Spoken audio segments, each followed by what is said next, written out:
وقت بخیر. به خبرهای خوب این هفته خوش آمدید. محمد اشرف غنی رئیس جمهور کشور میدان هوایی قدس را افتتاح کرد. اداره ملی هوانوردی کشور میگوید این پنجمین میدان هوایی بزرگ کشور است که پروازهای بین المللی دارد.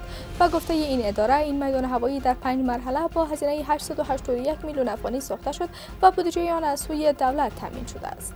اداره ملکی هوانوردی کشور میگوید که افتتاح این میدان هوایی منابع درآمد دولت را افزایش میدهد و همچنین صادرات جلغوزه از ولایت خوست، پکتیا و پکتیکا از طریق دهلیزهای هوایی را نیز افزایش می‌دهد.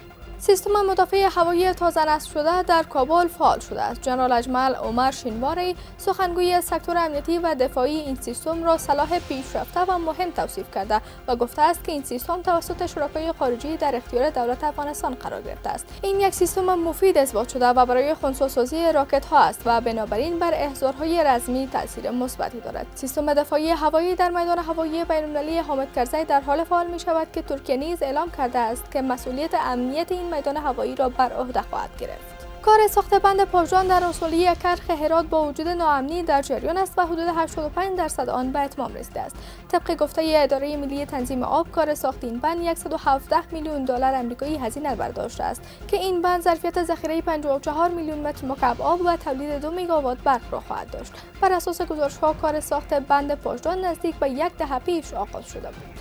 تولید بادرنگ در افغانستان امسال افزایش یافته است. به گفته وزارت زراعت، آبیاری و مالداری امسال تا اکنون 180,000 تن بادرنگ در سراسر کشور تولید شده است.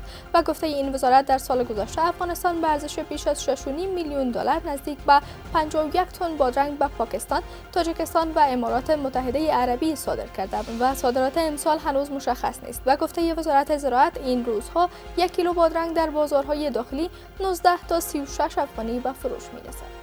با گفته وزارت صنعت و تجارت افغانستان، صادرات از افغانستان نسبت به ربع اول سال گذشته به چین 64% به مقایسه مدت مشابه سال گذشته افزایش یافته است.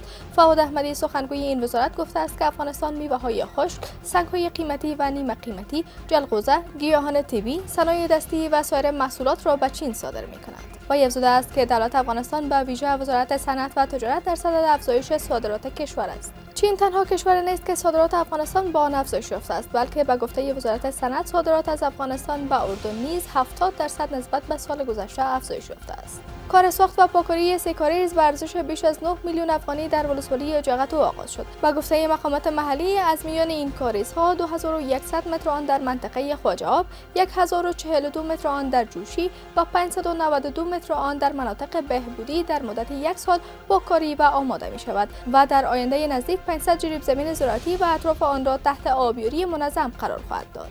ترانسفورمر سب استیشن تقویتی نورجهاد در هرات افتتاح و به بهره برداری سپرده شد. مقامات محلی میگویند این ترانسفورمر که ظرفیت تولید 40 میگاوات برق را دارد با هزینه حدود 1 میلیون دلار ساخته شده است.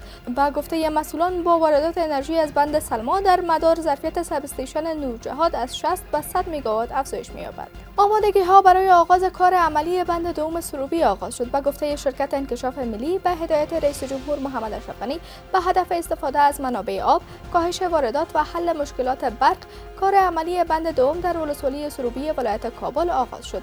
این بند ظرفیت تولید 128 میگاوات برق را دارد که هزینه مالی آن توسط شرکت انکشاف ملی تامین و کار ساخت آن همچنان بر عهده ریاست ساختمانی همین شرکت است. کار ساخت سرک 24 کیلومتری اروزگان قندهار آغاز شد. این سرک از ترینکوت تا شاولی کود در قندهار امتداد دارد و توسط اداره انکشاف ملی با هزینه وزارت فوایدآمد در حال ساخت است.